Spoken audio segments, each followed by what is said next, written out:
Good morning class 6। बेटा आज मैं आपको हिंदी लिटरेचर से पढ़ाने वाली हूँ चैप्टर बहादुर बेटा, जिसके लेखक हैं विष्णु प्रभाकर। ये एक एकांकी है और इसको नाट्य रूपांतरण के माध्यम से समझाया गया है।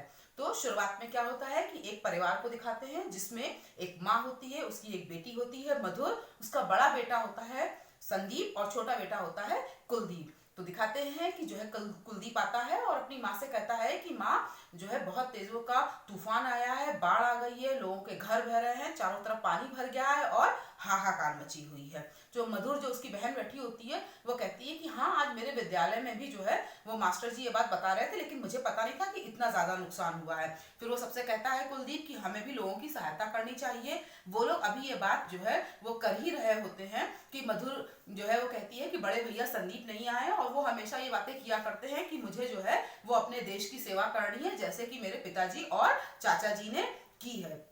तभी एक युवक आता है और कहता है कि क्या ये संदीप का घर है? तो सब लोग कहते हैं कि हाँ, ये संदीप का घर है। तो वो बताता है कि आपका जो बेटा संदीप है वो जो है बाढ़ पीड़ितों की मदद के लिए वो बाढ़ पीड़ितों की मदद हेतु चला गया है, यानी वो बाढ़ पीड़ितों की मदद कर रहा है। ये सुनकर के माँ जो है थोड़ा सा घबरा भी जाती है कि उसका बेटा जाता है, लेकिन वो कहती है कि भगवान मेरे दोनों बेटों की रक्षा करे। और जो उनका छोटा बेटा कुलदीप होता है वो कहता है कि मैं विद्यालय में चला जा रहा हूँ जहाँ पे वॉलेंटियर यानी स्वयं सेवक जो लोग होते हैं जो कि ऐसी आपदा में लोगों की मदद करते हैं, मैं वहां पर चला जा रहा हूँ, जिससे लोगों को जो आवश्यकता होगी उसे मैं पूरा करूंगा। और मधुर अपनी माँ से कहती है कि माँ, कम से कम हम एक परिवार को तो अपने यहाँ रख करके इस तरह से मदद कर सकते हैं। तो उसकी माँ कहती है कि बिल्कुल सही कह रही हो, अगर हर कोई ये सोच ले कि एक एक परिवार को जो कि बाढ़ पीड़ित यदि अपने घर में रख ले तो इस प्रकार से लोगों की मदद अवश्य होगी। ये बात हो ही रही होती है कि उसी समय एक रेड क्रॉस जो है एक संस्था होती है, मेडिकल संस्था, जो कि प्राकृतिक आपदा के समय लोगों को मेडिकल संबंधी सुविधाएं प्रोवाइड कराती है।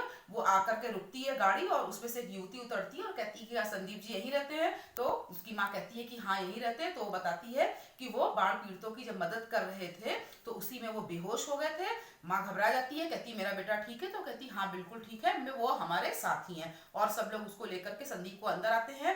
उन्हीं के साथ एक डॉक्टर भी आए होते हैं रेड क्रॉस के ही, तो वो उस टीम के डॉक्टर होते हैं और वो जो है कहते हैं कि परेशान होने की कोई जरूरत नहीं है, मैं इसको एक इंजेक्शन लगा देता हूँ जिससे ये जो इसकी बेहोशी है वो दूर हो जाएगी। और फिर वो लोग इनकी माँ को बताते हैं, संदीप की माँ को, कि आपका बेटा बहुत ही बहादुर है, उसने बड़ी ही बहादुरी से जो है बाढ़ में जितने भी बाढ़ पीड़ित थे उनकी सहायता करी, सबको नाव में बैठाया, लेकिन उन्हें स्वयं तैरना नहीं आता था। इस कारण से पानी का एक तेज रेला आया और वो उसमें बह गए थे, लेकिन लोगों ने उनको बचा लिया और वो मूर्छित हैं अब। तो फिर डॉक्टर उसको इंजेक्शन देते हैं संदीप को और उसको होश आ जाता है। वो पूछता है मैं कहाँ पे हूँ? तो सारे लोग कहते हैं कि आप देखिए अपने घर में हैं, आपके माँ भाई बहन सब लोग आपके सामने हैं। और इस प्रकार से जो है सब लोग प्रसन्न हो जाते हैं कि संदीप को होश आ जाता है। जो संदीप की माँ होती है वो रेड क्रॉस वालों से कहती है कि आप लोग बहुत महान हैं कि आप लोग देश की सेवा कर रहे हैं। तो वो लोग कहते हैं कि आप भी बहुत महान हैं क्योंकि आप भी एक अच्छा कार्य कर रही हैं। किस प्रकार से? अपने दोनों बेटों को